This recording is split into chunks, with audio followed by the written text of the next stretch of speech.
Dear student, exercise 8.1 question number 13 को solve करते हैं। तो क्वेश्चन नंबर 3 में क्या है कि 3 vertices of a rhombus are A B and C. हमारे पास वो कह रहे हैं कि हमारे पास एक रोम्बस है जिसके 3 वर्टेक्स गिवन है। फाइंड 4 वर्टेक्स हमने मीन्स के 4th वर्टेक्स हमने फाइंड करना है। 3 vertices of rhombus are A B C given है। फाइंड 4। रोम्बस हमारे पास फॉर एग्जांपल कौन सी शेप होती है? फॉर एग्जांपल हमारे पास ये रोम्बस है।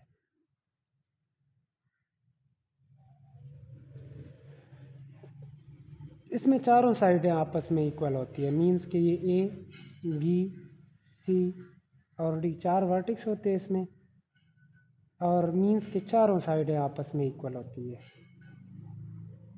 ठीक है, ये फॉर एग्जांपल ये स्लोप 1, स्लोप 2, स्लोप 3 और स्लोप 4 मीन्स के चारों स्लोप आपस में इक्वल होते हैं रोम्बस में। ये सेम टू सेम स्क्वायर की तरह होता है, लेकिन स्क्वायर में मीन्स के इसमें भी चारों साइड इक्वल होती है और स्क्वायर में भी चारों साइड इक्वल होती है। लेकिन स्क्वायर और इसमें ये है कि स्क्वायर में 90 डिग्री का एंगल बनता है। स्क्वायर में 90 डिग्री का एंगल बनता है, लेकिन रोम्बस में 90 डिग्री का एंगल नहीं बनता। तो क्वेश्चन में ये कह रहा है कि हमारे पास 3 वर्टेक्स गिवन है और 4th वर्टेक्स मीन्स के ए बी और सी गिवन है, डी हमने फाइंड करना है। तो लेट हम करते हैं, क्योंकि ए बी सी की वैल्यू गिवन है, ऑर्डर पेयर गिवन है, पॉइंट्स गिवन है, और 4th हमने फाइंड करना है। उसको हम लेट करते हैं कि 4th हमारे पास जो डी है वो हमारे पास हम लेट करते हैं कि ये हमारे पास क्या है, एक्स वाई है। तो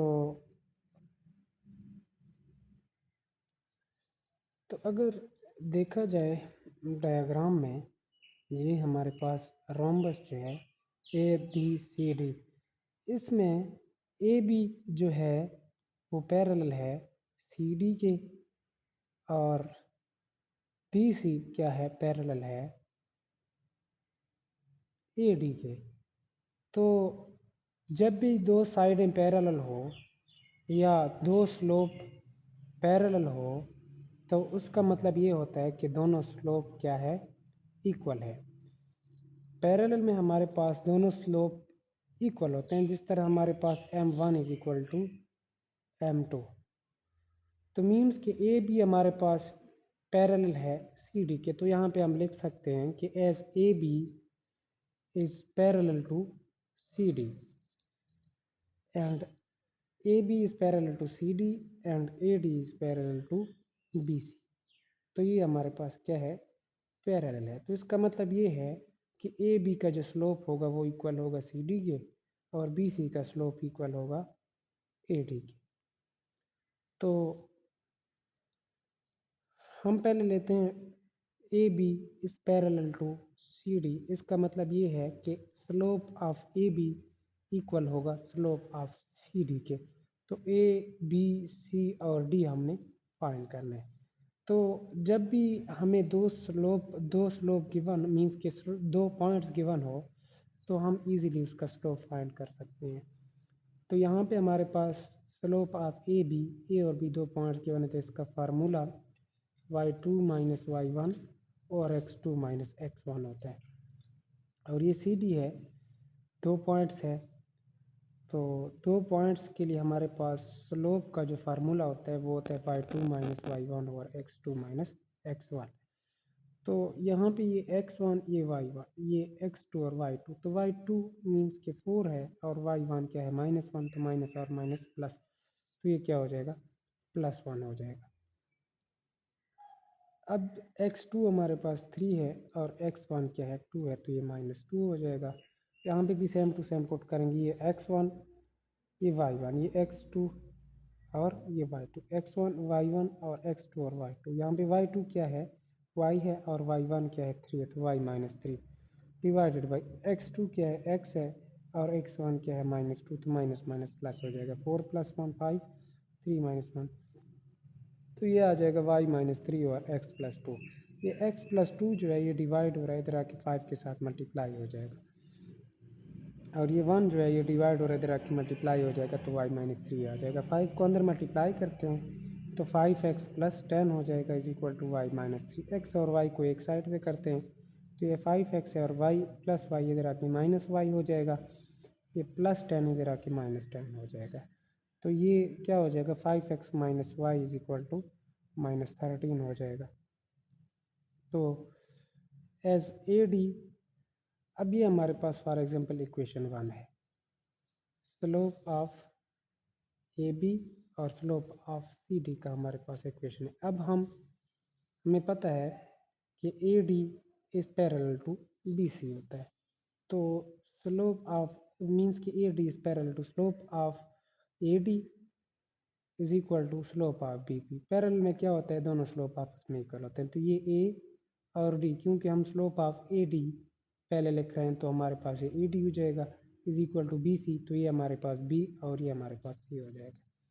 तो दो पॉइंट्स अगर गिवन हो तो हम इजीली इस फार्मूले की मदद से स्लोप फाइंड कर सकते हैं। y2 - y1 और x2 - x1 equal to y2 - y1 इस कभी हमारे पास ये स्लोप ऑफ बी सी के लिए और ये स्लोप ऑफ ए डी के लिए, तो ये हमारे पास फर्स्ट वैल्यू x1, ये y1, ये x2 और ये y2 की हो जाएगी। तो y2 की वैल्यू क्या है, y है, और y1 की वैल्यू -1 है, तो ये y minus minus plus y + 1 हो जाएगा। x2 की वैल्यू क्या है, x है, और x1 की वैल्यू क्या है, 2 है, तो ये x - 2 हो जाएगा। नेक्स्ट पेज पे यहाँ पे देखें, ये x1, ये y1, ये x2 और ये y2, ये x1 y1 और ये x2 और y2।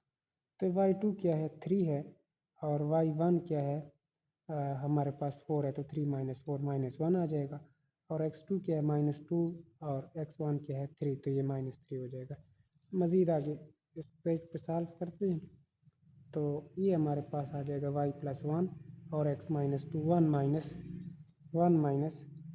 4 डिवाइडेड बाई -2, तो ये y + 1 और x - 2, ये हमारे पास क्या आ जाएगा, x1 की वैल्यू क्या है, 3 है। यहाँ पे देखें